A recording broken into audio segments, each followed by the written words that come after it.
we can't talk about Toronto without talking about the effect of immigration. So let's put these up if we can right now. Let's just look over a 5-year period, 1996 to 2001. 445,000 immigrants settled in Toronto in that 5-year period. I mean, that's bigger than most of the cities in this country, obviously. In the year 2000, 2001, 45% of working-age immigrants settled in Toronto. Almost half the immigrants settled in this city. And something we're becoming all too aware of, wherever you go in this town, you see it. Half of Toronto's residents are foreign-born. Now, Glenn Murray, we always hear that immigration is a net benefit to Canada. I suspect most people agree with that now. But in terms of a city's budget and how you invest in that, does integrating new Canadians into the city cost more than the apparent immediate benefits you get back? Well, it costs more for the local government. Yeah. Because the local government has no relationship in increased revenues to the associated costs. There are some municipalities in the world where net immigration, because of their tax structure, there's a benefit to it. I mean, I think the effort is it's something like 70% of Canada's GDP in the last 50 years has been a direct result of immigration. There are costs to it, but if you don't have those people coming here and building skill sets, and it's an intergenerational thing. My grandparents came here. They didn't speak English. They had low skill sets. My father started his own company, employed 50 people. My mother became a professional, created jobs. My sister and I have started our own businesses. You know, intergenerationally, we're big wealth generators without that flow of people. Given that 80% of the jobs are being created in cities, given that 80% of those jobs are knowledge jobs or creative jobs, they're not manufacturing or resource-based jobs, the ability of cities to retain and attract a creative, knowledge-based and skilled workforce is more important in this century, in this new creative economy, this post-industrial manufacturing economy, than resources or location. I mean, the fastest growing per capita GDP of any municipality right now in Europe is Reykjavik. And if Hilton was right, location, location, location, a bald little island in the middle of North Atlantic in a city that's only 120,000 people should not be has no natural resource base, has no strategic location. So why is it? Shouldn't be there. Because for the last 30 years, they invested in universities, networks, culture, connectivity, all the kinds of things that we haven't yet addressed in this country. And Iceland has gone from about 27th most productive economy to number 9, and we have gone from 5 to 16 since 1998. So Iceland is kicking our butt. And it has no major urban base, but has done all the right things. Now, if you look at Chicago or New York or London, you see larger cities that are actually our peer as Toronto doing those things and getting economic multipliers. And we're still stuck in neutral, having a debate whether we can get access to a growth revenue that most other major metropolitan areas in the world have had for 20 years. Let me suggest a reason. Present company excluded, of course, you were a well-known former mayor of Winnipeg who got kudos for being a good leader. And no one has ever accused that I know of the mayor of Mississauga from not being a good leader. However, there is some conventional wisdom out there right now which suggests that if you're a person of ability or talent, you're probably not going to go into politics these days. You're going to go into the private sector, you're going to do something else.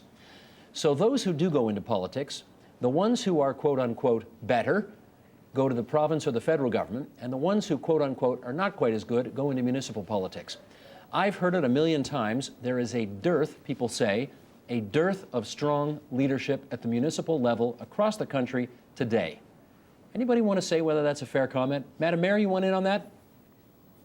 Well, I think there is good leadership at the local. I think the cities, cities across this country have assumed a lot of, in fact, we're very involved in economic development internationally. The Greater Toronto Marketing Alliance supported, it's a public-private group that we created as mayors of the Greater Toronto Area to promote all the municipalities within the Greater Toronto Area internationally.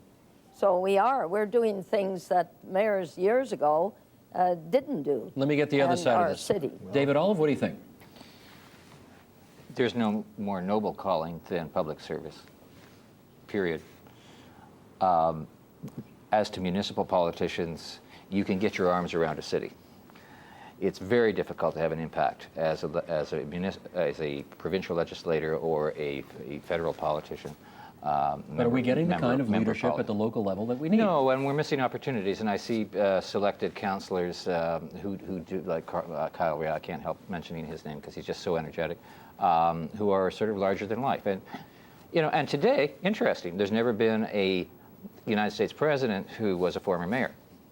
But in this election cycle, we have a guy who is being referred from coast to coast as America's mayor, and that would be, of course, Rudy Giuliani. As far as getting into, I just wanted to answer that earlier question in regard to immigration. It is ridiculous. I want to comment too. It is absolutely ridiculous to talk about an immediate, I actually heard that word immediate, return on investment from accepting immigrants. You don't get an immediate return on investment from eating a Hershey bar. This is silly. You know, how long did it take Jane Jacobs or John A. MacDonald or Peter Monk or Michael Ondaatje or Ed Mirvish to start to have a positive impact on this city when they arrived from various countries around the world? Well, it took a while. Okay. And the local communities in which they immigrated had to support them for a while. Mayor McCallion, you wanted a word on that? Yeah, I sure do. You know, immigration is great, and we sure need it.